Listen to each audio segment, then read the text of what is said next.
chaque fois qu'une crise éclate ou qu'un problème survient, l'État intervient pour résoudre le problème et ce faisant, il l'aggrave davantage. Quand les loyers explosent, on encadre les loyers, quand le chômage augmente, on réglemente le travail, quand le pouvoir d'achat baisse, on bloque les prix. On subventionne, on taxe, on redistribue. À chaque fois, la promesse est la même, l'État vous protège. Mais si le problème venait justement de là, et si je te disais que c'est précisément l'État qui crée les crises ou les aggrave, et qu'en réalité, l'économie, le marché, c'est-à-dire nous tous, n'avait nullement besoin de l'État pour se développer. Dans une précédente vidéo, je t'ai donné 5 raisons qui expliquent pourquoi une économie prospère ou au contraire s'appauvrit. Et l'une des raisons de l'appauvrissement des nations est justement l'intervention de l'État dans l'économie. Aujourd'hui, je te propose d'aller plus loin en te montrant à travers des exemples concrets et qui te concernent au quotidien comment l'État aggrave toujours la situation qu'il prétendait améliorer. Ce que je te propose, ce n'est pas un discours théorique, mais un voyage dans l'histoire économique de la France. Un voyage à travers des exemples concrets, parfois surprenants, souvent dramatiques. Tu connais la formule, le savoir est une arme, alors en voici une. De l'ancien régime à nos jours, bienvenue dans le top 10 des pires interventions de l'État dans l'économie. C'est parti. Commençons par une situation qui a duré durant plusieurs siècles. Nous sommes en France, sous l'Ancien Régime. À cette époque, le pain n'est pas un simple aliment, c'est la base de l'alimentation populaire. Pour une immense partie de la population, le pain représente parfois plus de la moitié des calories consommées chaque jour. Les historiens estiment qu'un ouvrier ou un paysan pouvait consacrer 50 à 80% de ses revenus à l'alimentation. Autrement dit, quand le prix du pain augmente, la qualité de l'alimentation diminue et la colère monte. Et évidemment, le gouvernement le sait. Alors pendant des décennies, l'État va tenter de contrôler le prix du blé et du pain. Par pragmatisme, plus que par bonté d'ailleurs. C'est ce qu'explique Karl Polanyi dans La Grande Transformation, son magnum opus publié en 1944, et qui est probablement l'un des livres les plus influents du XXe siècle en histoire économique. Il explique qu'avant le capitalisme moderne, l'économie était encastrée dans des structures sociales et politiques. Dans les sociétés anciennes, l'économie était donc profondément liée à l'ordre social. Une flambée du prix du blé ne menaçait pas seulement le pouvoir d'achat, elle menaçait directement la stabilité politique du royaume. Si le pain devient trop cher, la population souffre, mais c'est surtout l'ordre social qui est menacé. Donc, on bloque les prix. C'est ce que certains historiens ont appelé la police des grains. Le problème, c'est que l'économie ne fonctionne pas selon les intentions, elle fonctionne selon les incitations. 2 siècles plus tard, certains ne l'ont toujours pas compris, mais c'est un autre sujet. Le fait est que quand les prix sont maintenus artificiellement bas, les producteurs n'ont plus intérêt à vendre, puisqu'ils gagnent moins, donc ils cessent de produire, stockent leur production, d'autres vendent clandestinement au juste prix, les marchés deviennent désorganisés. Et progressivement, la pénurie s'installe. C'est le grand paradoxe du contrôle des prix. On veut rendre un produit plus accessible, et il devient finalement plus rare. Mais l'histoire devient encore plus intéressante lorsqu'en 1774, un homme arrive au pouvoir, Jacques Turgot. Turgot comprend quelque chose de fondamental. Si le marché du blé est constamment contrôlé, désorganisé et bloqué, les pénuries continueront. En 1774, il fait donc adopter la liberté du commerce des grains. La décision est bonne, mais le timing est mauvais. Les récoltes sont mauvaises cette année-là, donc les prix augmentent, le peuple panique, et entre avril et mai 1975, des émeutes éclatent dans de nombreuses régions françaises. Des boulangeries sont pillées, des convois de blé attaqués. On appellera cet épisode la guerre des farines. Et ce moment historique est fascinant parce qu'il révèle une mécanique économique que l'on retrouve encore aujourd'hui. Quand l'État empêche artificiellement les prix de refléter la réalité, il ne supprime pas la rareté, il la déplace. Parfois sous forme de pénurie, parfois sous forme de file d'attente, parfois sous forme de marché noir, parfois sous forme de baisse de qualité. Mais le problème ne disparaît jamais vraiment. Casser le thermomètre pour ne pas voir que le mercure monte n'a jamais fait baisser la température. Le gouvernement voulait contrôler les prix du pain pour éviter la colère populaire, et en voulant contrôler le marché, il l'a désorganisé. Quand un prix devient politique, l'économie tout entière devient instable. Et si cette logique te semble ancienne ou lointaine, attends la suite, car je vais te montrer que dans ta vie quotidienne, aujourd'hui encore en 2026, les effets dévastateurs de l'intervention de l'État sont bien présents. Mais avant, laisse-moi te donner un autre exemple historique d'intervention de l'État dans l'alimentation. Un exemple qui montre jusqu'où peuvent aller les effets pervers de la fiscalité.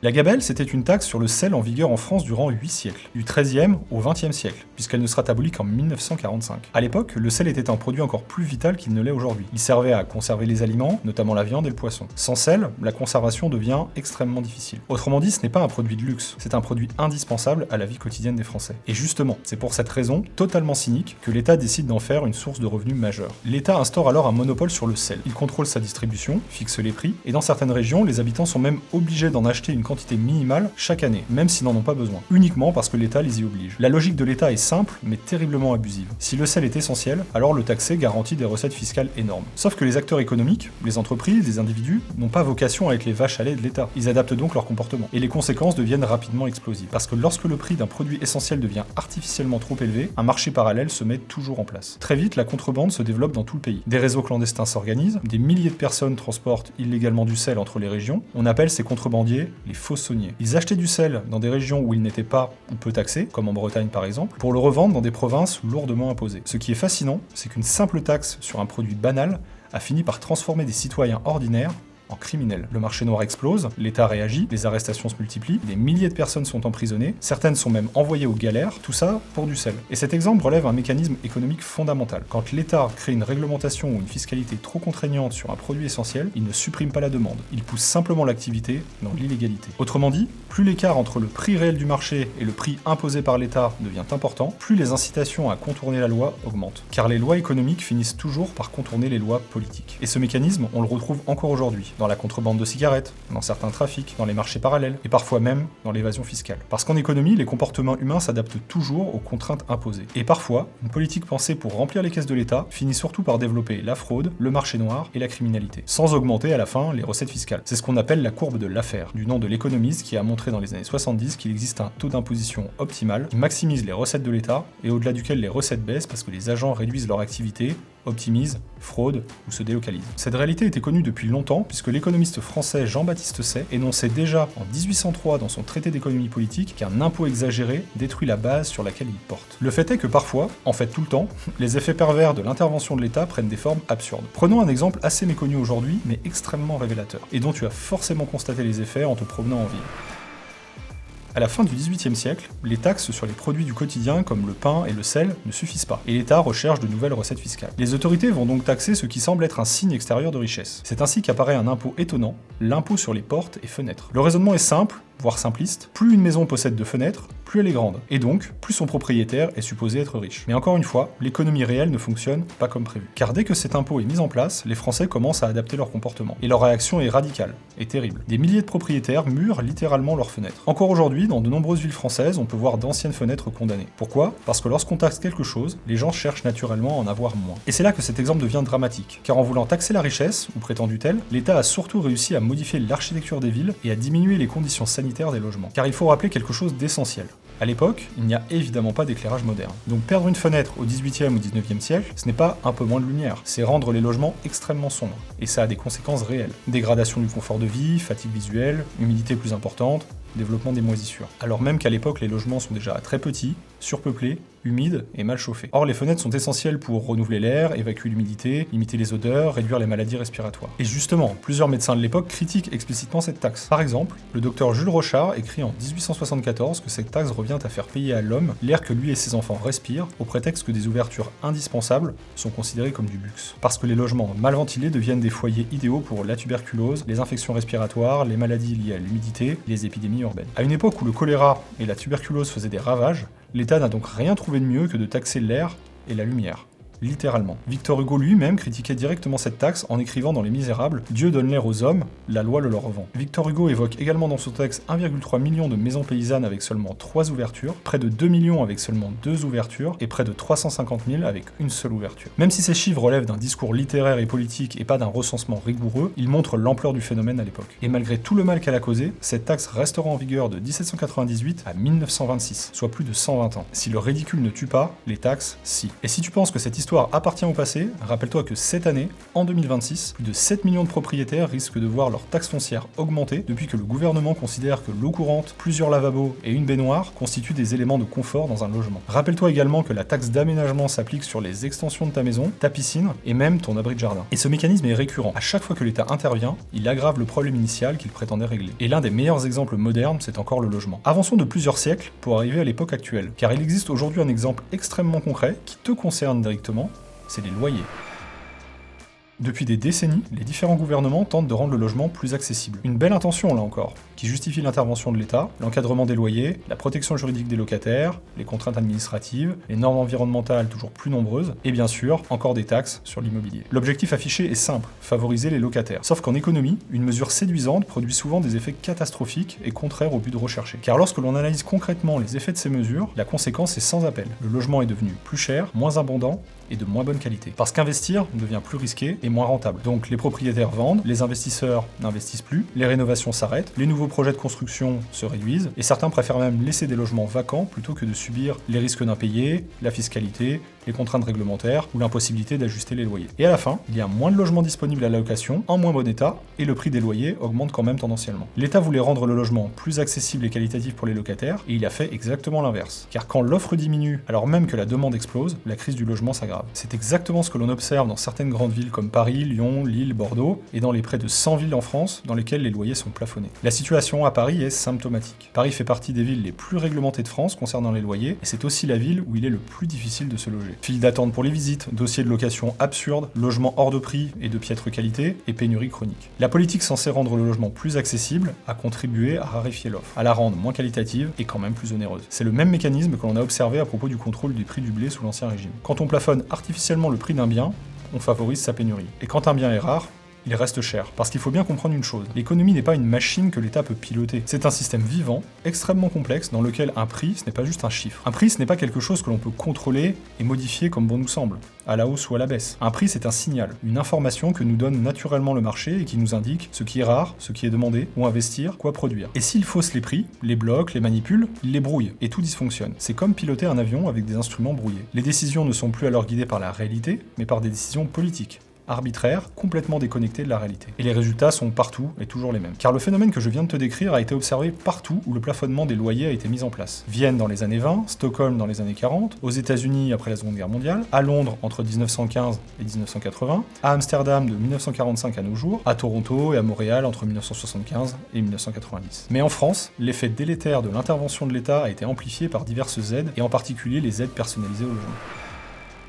Les APL posent un problème de principe dans la mesure où, si certains les reçoivent, c'est parce que d'autres les ont payés, ou plus exactement parce que l'État leur a pris. Mais c'est un autre sujet. Le fait est que là encore, l'intention derrière les APL est séduisante, aider les ménages modestes à se loger. Sauf que ces aides créent une dynamique inflationniste. Il y a ce que l'on appelle une inflation par la demande. Lorsque l'État injecte de l'argent dans l'économie, via des subventions et des aides diverses, les prix augmentent tendanciellement. Ceux qui ne comprennent pas l'économie demanderont alors encore plus d'interventions et encore plus d'aides pour compenser cette nouvelle hausse de prix, jusqu'à ce que les prix s'ajustent à nouveau, et ainsi de suite. On entre alors dans une spirale inflationniste sans fin. Et c'est exactement ce qui se passe dans le cas des APL. Elles ont artificiellement augmenté le pouvoir d'achat d'une partie de la population, et ce faisant, elles ont tiré les loyers vers le haut. C'est ce qu'a démontré Gabrielle Fac dans plusieurs études qui sont devenues des références en la matière. Elle estime que 80% des aides au logement ont été absorbées par une hausse des loyers, en particulier sur le segment des logements étudiants. Même constat du côté d'Anne Laferrère et David Leblanc, ainsi que de la Cour des comptes et de la Banque de France. En réalité, avec les aides au logement, c'est un cercle vicieux où le seul gagnant, c'est l'État. D'abord, il capte une partie des richesses créées par les actifs via l'impôt, pour la redistribuer ensuite à d'autres, en prenant sa part au passage, car il faut bien évidemment rémunérer les fonctionnaires qui font tourner la machine étatique. Puis ces aides tirent à la hausse les loyers, ce qui semble enrichir les propriétaires, mais en réalité même pas, puisque ce surcroît de loyer leur sera repris par l'État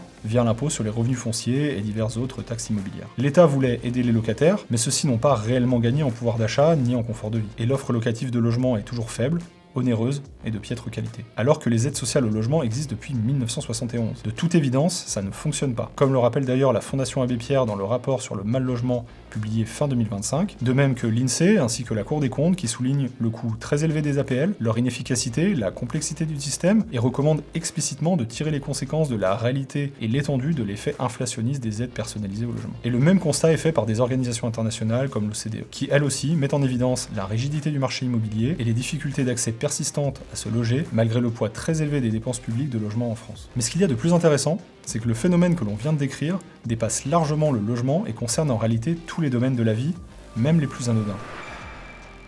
En décembre 2022, le gouvernement français a par exemple mis en place un bonus réparation pour les appareils électroniques, électroménagers, les vélos et les vêtements. L'objectif était d'encourager la réparation, réduire le gaspillage et soutenir l'économie circulaire. Là encore, que des bonnes intentions a priori. Mais début 2024, l'Association nationale de consommateurs et d'usagers a observé une hausse moyenne des prix des réparations entre 10 et 15% depuis la mise en place du dispositif. L'association explique que les prix des prestations des réparations ont augmenté sous l'effet des bonus et qu'ainsi une partie de l'aide a été absorbée par les hausses tarifaires. Et ça, économiquement, c'est extrêmement classique. Parce que l'aide accordée pousse davantage de consommateurs à réparer, sauf que le nombre de réparateurs qualifiés n'augmente pas pour autant, donc les carnets de commandes se remplissent, et par le jeu de l'offre et de la demande, les prix montent. Le même phénomène a été observé en 2020, lorsqu'au moment du Covid, l'État lance le dispositif Coup de pouce vélo, qui permet d'obtenir un remboursement de 50 € pour réparer son vélo. L'objectif, favoriser les déplacements doux. Why are you gay? Et les résultats observés ont été identiques. Explosion de la demande de réparation, délais rallongés, et surtout, une hausse du prix des réparations. Le mécanisme économique est toujours le même. même. Lorsque l'État injecte de l'argent et octroie artificiellement un pouvoir d'achat supérieur aux consommateurs, les prix montent et le pouvoir d'achat réel n'augmente pas réellement. On retrouve exactement la même logique sur l'énergie, certains produits alimentaires et même sur le marché du travail. Et justement, parlons maintenant d'un autre exemple emblématique qui coûte cher à la France, à son économie et à beaucoup de Français depuis plus de 30 ans, les 35 heures. Et là encore, je vais sans doute bousculer tes idées reçues. Ah, les 35 heures, une avancée, un acquis social, un progrès social même, nous disent-ils. Et pourtant, à la fin des années 90, le socialisme est déjà bien implanté en France et le pays fait logiquement face à un chômage élevé. Et une idée va alors s'imposer dans le débat public. Une idée simpliste, là encore, mais qui a l'air séduisante. Si les Français travaillent moins longtemps, alors le travail pourra être mieux réparti. En théorie, si chacun travaille un peu moins, les entreprises devront embaucher davantage. C'est la logique des lois Aubry sur les 35 heures adoptées en 1997. L'objectif affiché est ambitieux, réduire le chômage et améliorer la qualité de vie des salariés. Et au départ, la mesure est accueillie avec enthousiasme par une partie de l'opinion. Travailler moins tout en gagnant autant, qui dit mieux. Mais encore une fois, l'économie réelle est beaucoup plus complexe que les intentions politiques. D'une part parce que si on travaille moins, on crée moins de richesses, donc on s'appauvrit, individuellement et collectivement, et d'autre part, lorsque l'on réduit légalement le temps de travail, sans réduire les salaires, eh bien le coût horaire du travail augmente pour les entreprises. Et à partir de là, une série de conséquences apparaît progressivement. Pour les entreprises, la gestion devient plus complexe. Les contraintes administratives explosent, les plannings deviennent plus rigides. Dans certains secteurs, il faut embaucher davantage, simplement pour maintenir le même niveau de production. En clair, l'entreprise doit dépenser davantage, sans pour autant gagner plus. Et pour beaucoup de petites et de moyennes entreprises, la situation devient particulièrement difficile. Et c'est là qu'apparaît l'un des grands paradoxes des 35 heures. Une réforme pensée pour protéger les salariés a en fait fragilisé le tissu économique français. Dans certains cas, les entreprises ont réduit leurs embauches, dans d'autres, elles ont accéléré l'automatisation, et parfois même les délocalisations. Dans tous les cas, le chômage a explosé. Car dans une économie mondialisée, les entreprises comparent constamment les coûts, la flexibilité, la compétitivité. Et lorsqu'un pays rigidifie fortement son marché du travail, les capitaux et les industries se déplacent. Mais ce n'est pas tout, car dans certains secteurs, les salariés n'ont même pas réellement moins travaillé. Le travail s'est simplement intensifié. Autrement dit, il fallait produire autant en moins de temps, ce qui signifie plus de pression, plus de cadence, plus de stress. Et cette histoire illustre parfaitement une mécanique que l'on retrouve à chaque intervention de l'État. Quand il tente d'organiser artificiellement un marché extrêmement complexe, qui se régule très bien de lui-même, les acteurs économiques se réorganisent. Car lorsque l'on fait de la politique et non de l'économie, les conséquences réelles des réformes sont très éloignées des intentions initiales. Quand les autres pays cherchaient à augmenter leur productivité, la France a choisi de la réduire. Ainsi, les 35 heures ont largement participé à notre déclassement et à l'appauvrissement généralisé. Le reste du monde cherchait à augmenter la taille du gâteau quand nous avons divisé le même gâteau en de plus petites parts. Mais il existe une intervention étatique encore plus emblématique en France concernant le marché du travail. C'est la fixation d'un salaire minimum. C'est probablement l'un des sujets les plus sensibles de la vidéo. Soyons clairs, il ne s'agit pas de dire que les gens devraient être moins payés. En vérité, ce n'est pas le sujet. Le sujet, c'est de comprendre une mécanique économique souvent contre-intuitive. Nous avons vu précédemment des exemples qui montrent les effets néfastes lorsque l'État fixe un prix minimum. Et bien il en est de même lorsque les prix sont artificiellement fixés trop haut. Prenons un exemple très simple. Imaginez un jeune sans expérience ou une personne peu qualifiée. Son travail permet à une entreprise de générer 1500 € de valeur par mois. Mais si le coût réel de son emploi dépasse cette valeur, alors l'entreprise hésitera ou renoncera à l'embaucher. Parce qu'une entreprise, qu'on le veuille ou non, ne peut pas payer davantage que ce qu'un poste lui rapporte. Et c'est ici que se trouve le cœur du problème. Si le coût salarial est supérieur à la valeur produite, alors l'emploi disparaît. Et le pire, c'est que les conséquences d'un salaire minimum touchent souvent les personnes les plus fragiles. Les jeunes, les débutants, les profils peu qualifiés, les personnes les plus éloignées de l'emploi. Parce que lorsqu'un employeur hésite entre embaucher, automatiser ou ne pas recruter du tout, le coût du travail devient décisif. Et c'est exactement ce que l'on observe dans certains secteurs, la restauration, le commerce, certains services. Dans beaucoup de cas, les entreprises ne disent pas « nous allons payer moins », elles disent « nous n'embaucherons plus »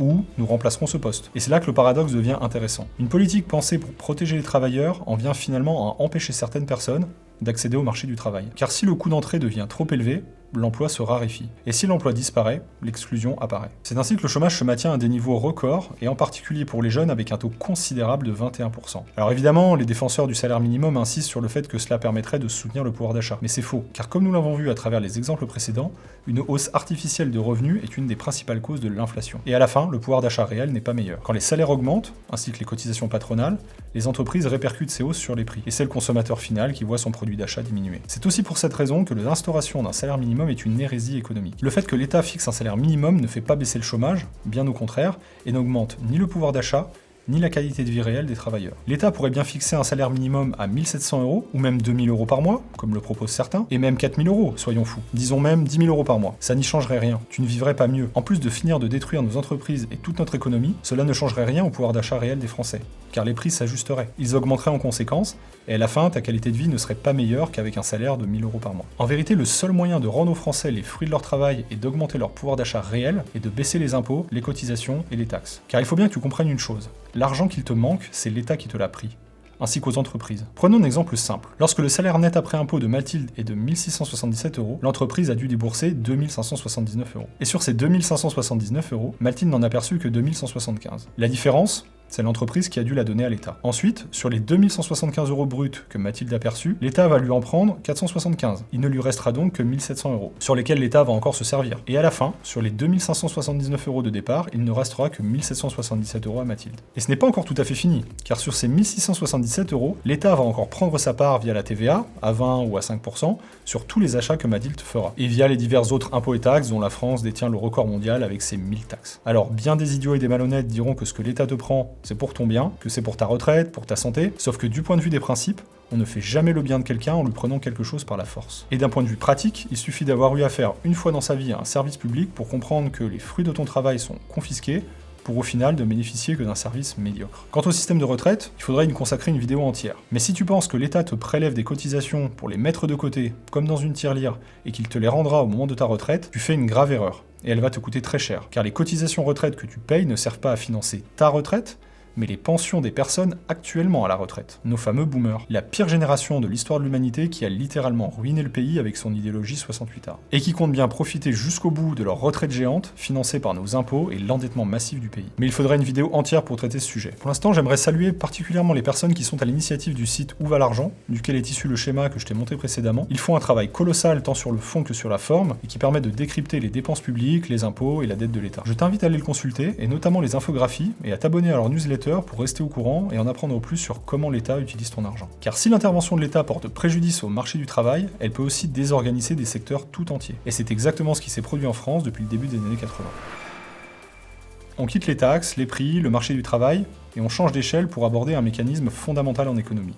La concurrence. Et là, on va s'attaquer à un gros morceau. Parce qu'une question revient très souvent dans l'histoire économique française. Que se passe-t-il lorsqu'une organisation est protégée de la concurrence? Prenons un exemple emblématique, le transport ferroviaire et la SNCF. À l'origine, la logique est simple. Le rail est un service stratégique, essentiel, structurant pour le territoire. L'objectif de l'État est donc clair. Garantir un service public national, accessible à tous, sur l'ensemble du territoire, en faisant de la SNCF une entreprise publique, détenue majoritairement par l'État depuis 1938, et en lui accordant un monopole sur le transport ferroviaire. Sur le papier, là encore, l'intention semblait bonne. Assurer la mobilité, unifier le pays, et éviter les déséquilibres régionaux. Mais dans la réalité, ça ne s'est évidemment pas passé comme ça. Comme tous les Français, tu as déjà eu affaire au service onéreux et déplorable de la SNCF, et je vais t'expliquer pourquoi. Car que se passe-t-il lorsqu'un acteur économique n'est plus soumis à la concurrence? D'abord, il a moins d'incitation à optimiser ses biens et ses services, pas plus que ses coûts. De sorte qu'au bout d'un certain temps, les consommateurs se retrouvent à payer pour quelque chose d'onéreux et de piètre qualité. Plusieurs rapports de la Cour des comptes, en 2014, 2017, 2022, ainsi que des études de l'association UFC Que Choisir en 2019 et 2021, confirment que le prix du train en France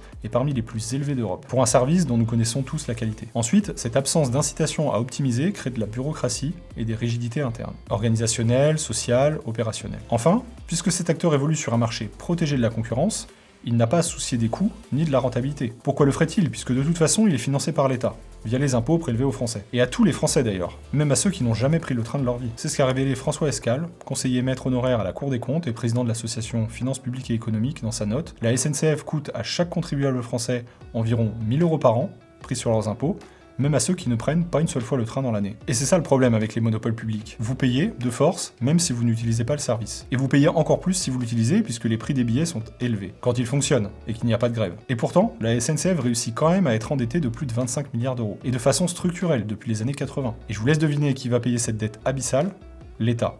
Donc vous et moi, et nos impôts. Mais rien n'arrête la SNCF, qui n'hésite pas à imposer encore plus de taxes pour financer le réseau qu'elle était censée financer grâce à nos impôts depuis des décennies. Mais au-delà des chiffres, le vrai sujet est que la concurrence joue un rôle invisible, mais essentiel. Elle force à l'innovation, à la réduction des coûts, à l'amélioration du service, en clair à l'adaptation permanente. Sans concurrence, pas d'incitation, pas d'innovation, pas de rentabilité, pas de performance, pas de qualité. C'est pourquoi structurellement la SNCF est et restera une gabegie, en dépit du fait que son modèle économique est une impasse, à l'opposé de la compétitivité et de la culture de la performance. Là encore, les bonnes intentions ne suffisent pas, et lorsque l'État intervient et accorde le privilège à des entreprises en les soustrayant à la concurrence, les incitations disparaissent et les résultats sont catastrophiques. Et pour le dernier exemple de cette vidéo, j'aimerais te parler de quelque chose qui te concerne là aussi tous les jours et qui fait l'actualité en France, le prix de l'essence.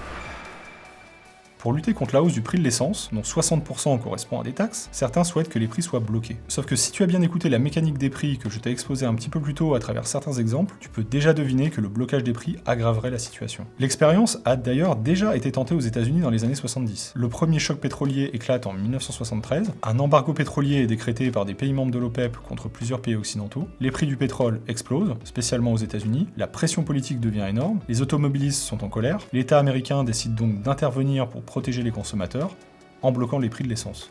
Tout simplement. En apparence, l'idée est satisfaisante. Si les prix sont jugés trop hauts, pourquoi ne pas simplement les empêcher de monter? Mais comme nous l'avons vu un petit peu plus tôt, un prix c'est un signal. C'est le reflet d'un point d'équilibre entre l'offre et la demande. Donc quand l'État bloque artificiellement les prix, les producteurs gagnent moins, donc produisent moins, les stations ne sont plus suffisamment approvisionnées, alors que les besoins en essence des consommateurs restent identiques. La demande est supérieure à l'offre, mais puisque les prix ne peuvent pas augmenter, c'est l'offre qui se raréfie. Et c'est ainsi que des pénuries sont apparues. Et très vite, les images deviennent surréalistes. Des files d'attente interminables devant les stations-service, des automobilistes qui attendent pendant des heures, des stations totalement à sec, et parfois même des bagarres, des vols, des pillages. Bref, l'ordre social lui-même est menacé parce que le prix artificiellement fixé par l'État ne reflète plus du tout la réalité du marché. Les prix ne pouvaient donc plus jouer leur rôle. Autrement dit, le coût n'avait pas disparu, il avait simplement changé de forme. Au lieu d'avoir des prix temporairement plus élevés que d'habitude, les Américains ont dû faire face à une pénurie. Et plus la situation empirait, plus l'intervention de l'État augmentait. Le gouvernement finit même par mettre en place des systèmes de rationnement. Dans certains États, on autorise les automobilistes à faire le plein un jour sur deux, selon leur numéro de plaque d'immatriculation. Une situation digne de l'URSS.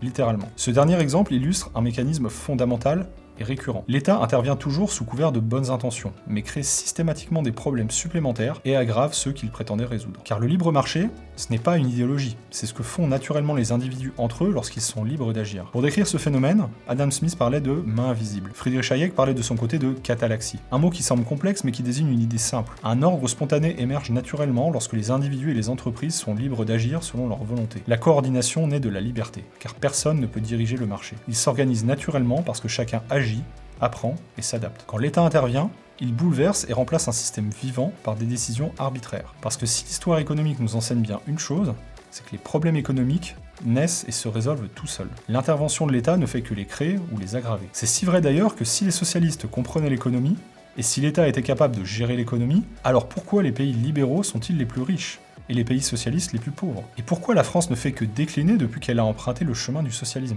Dans les années 60, la France était l'un des pays les plus riches au monde, dans le top 10 des pays à plus fort PIB par habitant. Depuis, elle n'a fait que glisser vers le déclassement. Le pays sort d'abord du top 10, puis du top 15 entre 1980 et 2000. Entre 2020 et 2015, elle sort même du top 20 pour se situer aujourd'hui à la 28e place. Et notre sortie du top 30 est proche. Ce n'est pas un accident, c'est une trajectoire. Tragique, mais logique. Car cette trajectoire a une cause, une seule, l'expansion continue du socialisme et de l'intervention de l'État. Et même si cela semble difficile à court terme, la meilleure chose à faire est souvent de ne rien faire et laisser simplement les acteurs économiques s'adapter. Parce que le marché est efficace par nature et que la liberté, c'est le plus grand bonheur pour le plus grand nombre. Si tu as aimé cette vidéo et que tu as appris des choses, dis-le moi en commentaire, like et abonne-toi à ma chaîne et active la cloche pour continuer à développer ta culture économique et financière et rester au courant des prochaines sorties. Et à tous, je vous dis à la semaine prochaine.